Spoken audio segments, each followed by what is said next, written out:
At dahil sa nakatanggap nga kami ng mensahe mula sa aming ka-church, pinuntahan namin agad ito sa kanilang tahanan at hindi na nagpatumpik-tumpik pa upang sa gayon ay kumita.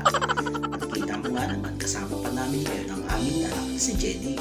At ito ang isa sa nagustuhan ko sa kanilang lugar. Napakasimple at napakaaliwalas. Napakasarap ng simoy ng hangin. At hindi nga nagtagal, nakarating na rin kami sa kanilang tahanan. At kita mo nga naman ang ganda ng aking asawa. At wala nang patumpik-tumpik pa, agad na itong inumpisaan ni Mrs. At syempre, tayo'y pa-chill-chill lang.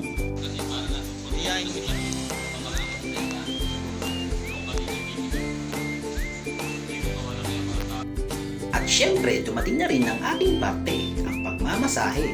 At kung hindi nyo nga naitatanong, ito nga pala ang aming bagong pinagkakakitaan ngayon. Ang pag-facial at kasama na rin ang foot massage sa halagang 150 lang. Bagamat ako'y walang trabaho ngayon, nakakaraos pa rin naman kami sa pamamagitan nito sa tulong pa rin ng Panginoon syempre. At eto na nga sumunod na mga pangyayari. Dahil nga sa dalawa silang mag-asawa ang nagpa-facial ngayon, medyo maganda-ganda ang aming kitaan. Kita mo nga naman, another sanitized customer na naman. At tumako naman tayo sa pinakapaborito kong parte, ang pakain. Salamat po! At dahil sa dalawa nga lang silang mag-asawa ang aming naging customer, kami pa uwi na rin. Kita mo nga naman nagmamadali pa ang bata. Kawawa naman si Mrs. mo ang pagod. Kita mo nga naman, kami naligaw pang mag-ama, maliban na tahak namin daan. At ito nga rin pala ang isa sa pinakamasarap na parte, ang umuwing may pera o kita. Dahil pauwi na nga kami, tanaw-tanaw muna saglit sa napakagandang view. At ito na nga ang bata mo, nagmamadali talagang tubig dahil siya'y mag-Alpha Mart daw.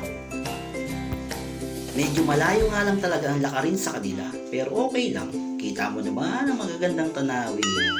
Oh shit!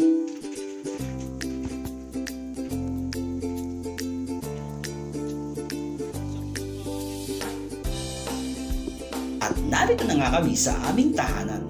Ngunit tinitignan-tignan ko nga itong tsinelas. Bakit nung ako'y may trabaho, hindi ako makabili ng ganitong tsinelas? Ngunit nung kami nagpa-facial lang, tsaka namin nabibili ang mga bagay na gusto namin. Ewan ko nga ba? Flex-flex muna ng aking bagong tsinelas. Grabe, napakatagal na nga nito sa add to cart ng Shopee ko. Pero ngayon, masusuot ko na. Oh shit! Kita mo nga naman talaga ang pagkakataon at biyaya ng Panginoon. Patulog na lamang kami, may isa pang gustong umabol na customer at dahil nga sa kita yan, hindi natin nagtutulugan. Oh shit! At bago ang lahat, medyo magsisipag-sipagan ulit tayo. Nakakahiya naman sa ating customer.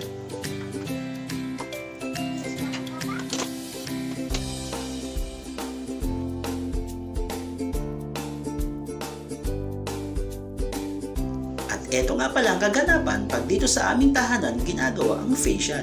Napakasimple lang kasi talaga ng aming lugar, kaya mas maganda pa rin kung home service. At eto na nga ang ating another sanitized customer. Kita mo nga naman, napakasimple lang talaga ng aming lugar. Pero sulit naman dahil napakamura. At kita mo nga naman, nakatulong na ang aming customer. Ngayon pa lamang, nagpapasalamat na kami sa lahat ng aming naging customer sa araw na ito. Salamat po!